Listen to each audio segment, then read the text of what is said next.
کوئی بھی مصیبت آزمائش اللہ کے حکم کے بغیر نہیں۔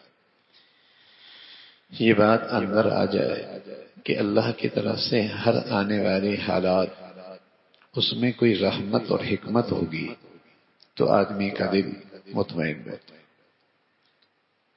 جو بھی حالت آئی ہے اللہ کی طرف سے آئی ہے، اور اللہ کی طرف سے آنے والی حالت میں کوئی حکمت ہوگی، اس میں بھی کوئی خیر ہوگی، کوئی رحمت ہوگی۔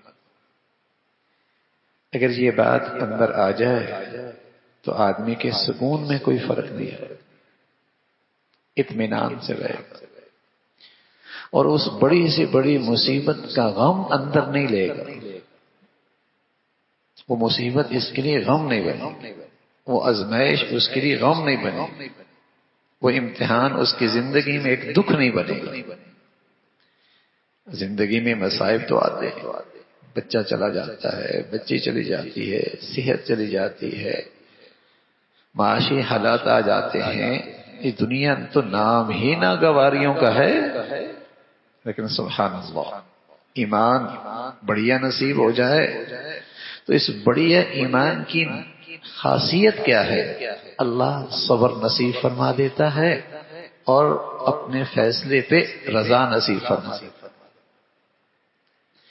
ایمان یقین بڑھیا نصیب ہو جائے، اس ایمان میں یہ بات داخل ہے کہ اللہ حکیم ہے، اللہ رحیم ہے، اللہ حکیم ہے، اللہ رحیم ہے، اللہ کریم ہے، اس کے فیصلوں میں کرم بھی ہے، رحمت بھی ہے، حکمت بھی ہے۔ یہ ایمان میں داخل ہے۔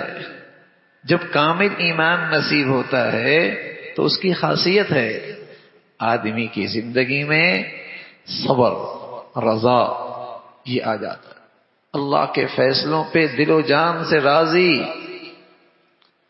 یا ایھا النفس المطمئنہ جب دنیا سے جانے لگتا ہے تو فرشتے اس کے گرد آ جاتے ہیں اور اسے کہتے ہیں یا ایھا النفس المطمئنہ، اے مطمئن دل، اے مطمئن طبیعت اور جی، اطمینان رکھنے والی طبیعت جی، ارجعی الی ربک راضیۃ مرضیہ، آجا اپنے رب کے پاس، تو اللہ سے راضی رہا ہے نا، تو اس کے فیصلوں پہ راضی رہا ہے اور اللہ بھی تجھ سے راضی ہے۔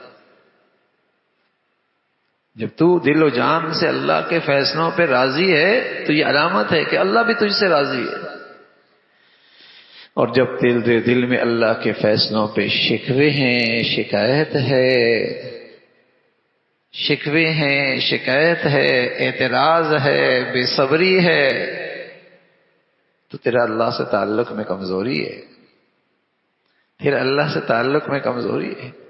یہ تو ایمان ہے نا کہ ہر آنے والی آزمائش اور ناگواری اللہ کی طرف سے، ساری دنیا بھی اکٹھی ہو جائے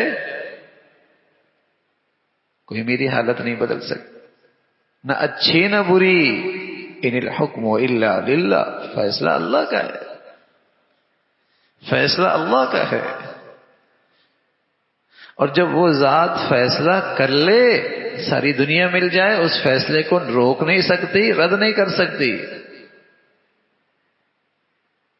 فیصلہ اس کا ہے۔ تو ہر آنے والی آزمائش اور مصیبت بدون حکم کے اللہ کے نہیں ہیں۔ جب یہ بات ہے تو جس کا ایمان بڑھیا ہوتا ہے اس کو ایک بڑی خوبی ملتی ہے، وہ اللہ کے فیصلوں پہ صبر کرتا ہے، راضی رہتا ہے، اور یہ صبر اور رضا آدمی کی زندگی کی ناگواریوں کو خوشگوار بنا دیتی ہے۔ زندگی کی ناگواریوں میں بھی یہ آدمی خوشگوار رہتا ہے، تکالیف اور آزمائش کے اندر بھی یہ آدمی مطمئن رہتا ہے۔